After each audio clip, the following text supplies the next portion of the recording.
physically assaulted in 2020. I'm going to say that again.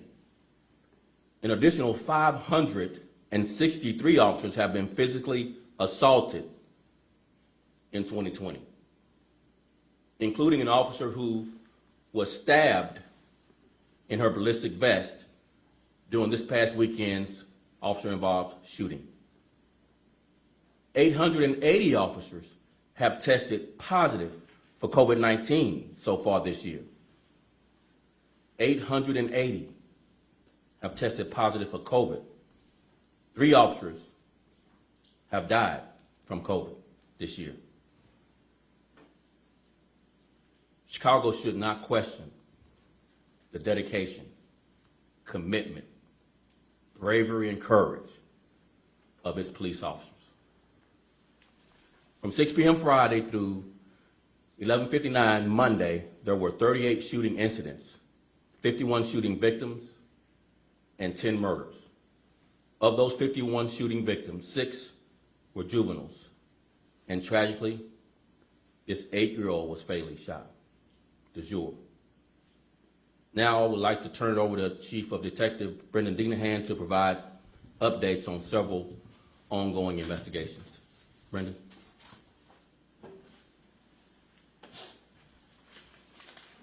Thanks, Superintendent. Just to echo what the superintendent had already stated, it's terrible to stand up here and talk about another child being killed, an 8-year-old this time. And once again, we're asking for the community's help to solve this case. So I think some of the news outlets already put out some information. The detectives released a seeking to identify bulletin regarding this black Dodge Charger that is the offending vehicle. So please, we're asking everybody from the community to look at this car and to talk to people in the community. We believe in the detective division that people know who committed this offense, and now we need that information, and we need people to come forward to help solve this crime. So please take a look at that vehicle, and please communicate with Area 1 Detective Division to give us information to help assist. I also know that there's been some questions on the individual that was killed at the Walgreens, and there's a suspect in custody for that. And we are working very closely with the state's attorney's office, and we do expect charges sometime later today, but we have more work to do with the state's attorney's office in order to secure those charges. So I'm sure you guys have a couple questions, but first I'd like to turn it over to Pastor Tori Barrett. He's going to talk a little bit about his church. Tori?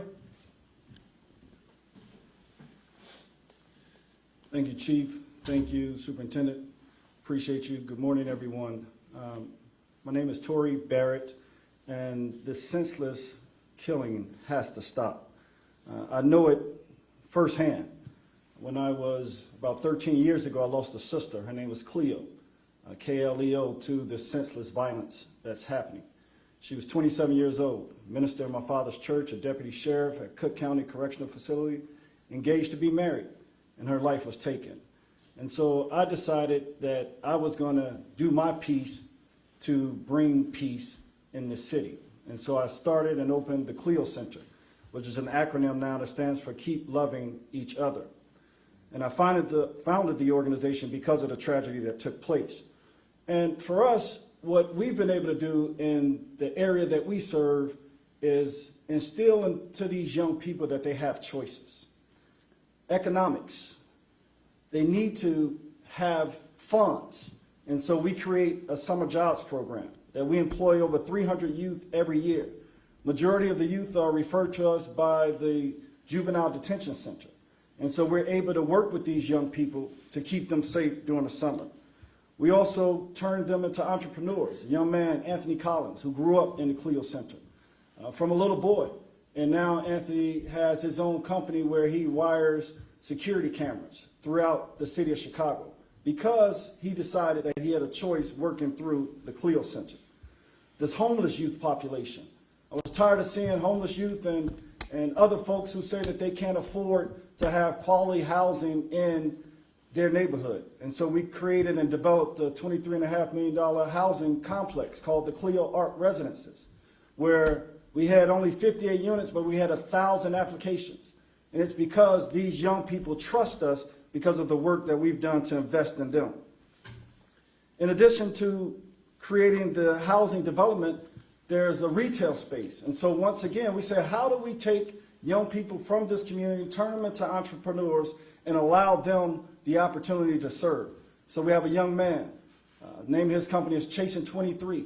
He hires ex-offenders and teach them how to sell T-shirts that they print, and now they're entrepreneurs. We have the Sports Shed, an organization that takes sporting good donations from major corporations and resell them to the schools and the community people who can't afford to go to larger sporting good places. And then lastly, we have the Park Supper Club, that it's coming.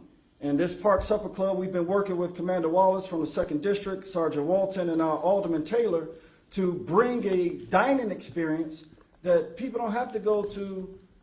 Nothing wrong with the Gold Coast. I visited often myself, but we should be able to have that in our own neighborhood. And so we're working with them to get the support to do that. And then lastly, we've also applied for state funding. We applied for the cannabis license, didn't get it because we felt like we should be a part of that. But there's another funding, R3, $4.1 million dedicated to Washington Park area. Instead of competing with all the other nonprofits, we decided to partner and go after it together because these are organizations that we know are invested in our community, and we should not have an outside organization to come in and do it. And all of these things that we're doing in Washington Park is to help the police bring peace. That's what we're doing. And so, Superintendent, we stand in support of you. As I close, we also have to work with the mayor. Now, whether you voted for her or not, whether you like her or not, the fact is that overwhelmingly the city of Chicago voted her in. And she is now our leader. And this is a world-class city. We're world-class citizens. And we all have to pledge our full support, because the only way to continue to make sure that Chicago continues to be a world-class city is if all of the citizens have one goal. And that goal is to do whatever it takes to make Chicago great. And so, Honorable Mayor Lightfoot, we support you. Mr. Superintendent, you have our full support. And I'll leave the citizens of Chicago with the question, as I encourage you to get involved. And that question is, what is your piece? What is your PIECE of the PEACE going to be? Peace.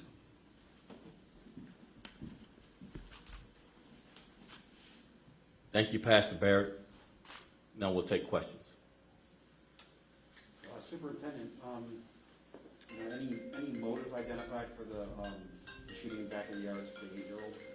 Let me have the chief of detectives answer that question, if you don't mind. Mm-hmm.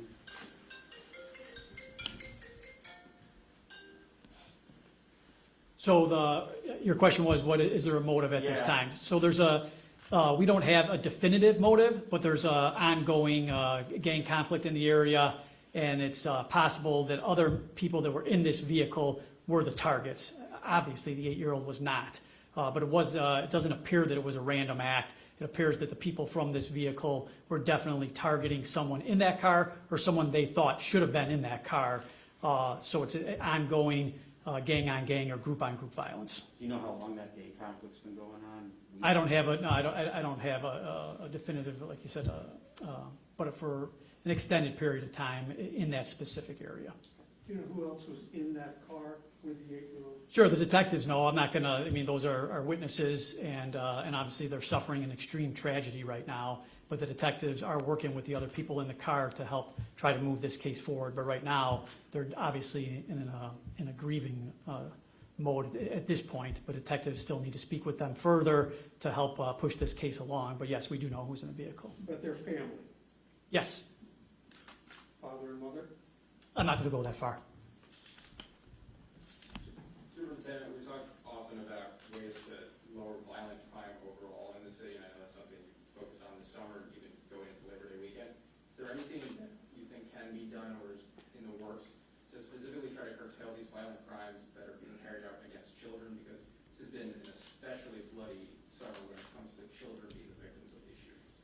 Right. So I think it's a really good point that Chief Dinehan just brought out, that these young people, these children are not the targets. The people who they're with, the adults, are the targets. And more often than not, we're talking about targeted as it relates to gang conflicts. So one of the things that we started about a month into my tenure here as superintendent is looking at the criminal networks and taking those cases federally, where there are more significant consequences in the court system, that there's really strong cases we've made to this point. We'll be bringing those forward across the finish line to get sentencing, but those cases have to be made through an investigation. There's not an instant in court. And of course, as you know, COVID has delayed many of the grand jury convening, and some of the prosecution of some of these cases have been delayed March, April, May, but full force now since June. We've been really working well with the federal court system. Grand juries have been convening, and we've been pushing the ball forward as it relates to bringing criminal network gang violence forward in the criminal justice system. So is that something, a strategy that's being prioritized when it comes to these cases involving children being shot? Well, not necessarily just children being shot. I think the answer to your initial question was, how do you reduce the violence? What are we doing to reduce? The consequences of committing a violent crime is one component to reducing violence. Not only for those perpetrators, but it just sends a message to others who might commit violence that this will be you as well, that this 15-year sentence, this 20-year sentence in the federal system is a preventative measure as well as it is a consequential one for those who are convicted and brought to justice. So it's both preventative and it's a real consequence, much more than you can get otherwise. Superintendent, your anti-violence plan, the mayor said it seemed like you had a good plan in place, and yet 51 people shot, 10 people killed. What needs to be changed with the plan? One of the things I really like to do when I get a question, this is a pretty predictable question. So if you think about what the plans are or have been and what the results of the plan and what they have been, after the George Floyd videotape was revealed of his murder, all across the country, not just in Chicago, violent crime spiked. And it spiked throughout May, June, and July. We reorganized our department during this spiking of violent crime to create two citywide teams, the community safety team and the critical incident response team, as you recall. That's been in place. This is the 7th week that's been in place. To address specifically your question, what are we doing? Is the plan working? Should we change the plan? Since then, murders have declined over 50% since the plan has been in place. And shootings has declined over 18% since the plan had been in place. And so even though you compare this weekend to whatever you want to describe as a high violent crime, it's lower than previous weekends. And it's lower than last year's Labor Day weekend as well. And so we're going to continue, obviously, looking at addressing violent crime, but we're seeing, as I've said for the last several weeks, tenuous progress. It's fragile, obviously, but we're seeing tenuous progress. A 50% decline in murders over the last 7 weeks, I think meets the criteria for continuous progress. But I want to couch this, and I think this is important. One murder is one too many. One shooting is one too many. But we're seeing tenuous progress with our plan over the last 7 weeks. And I just want to recount, I've been here 16 weeks. So we had to organize this department based on things that changed on the ground as it relates to not only a global pandemic and global recession, but also the George Floyd tape murder being shown, causing nationwide violent crime to spike. And so we reorged after a reorganization had put in place in April from the previous superintendent. And so 7 weeks of the reorganization that I put in place under my tenure has resulted in a 50% reduction in murders and an 18% reduction in shootings. I just wanted to be clear on your question about, is the plan working? Tenuous progress is my answer. Superintendent? Yes. Superintendent, obviously you're talking about the citywide teams. The summer mobile patrol unit is drawing to a close, obviously, because summer's almost ending.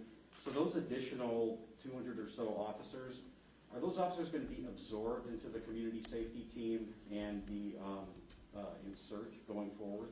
We're extending the summer mobile for another 90 days because of the very results I mentioned. We're not going to stop doing something that's giving us tenuous progress results. So we're going to extend it for another 90 days, and we're looking to find ways to grow the citywide team, the community safety team, as you mentioned, whether that's absorbing summer mobile or just doing it's a very technical labor term of just,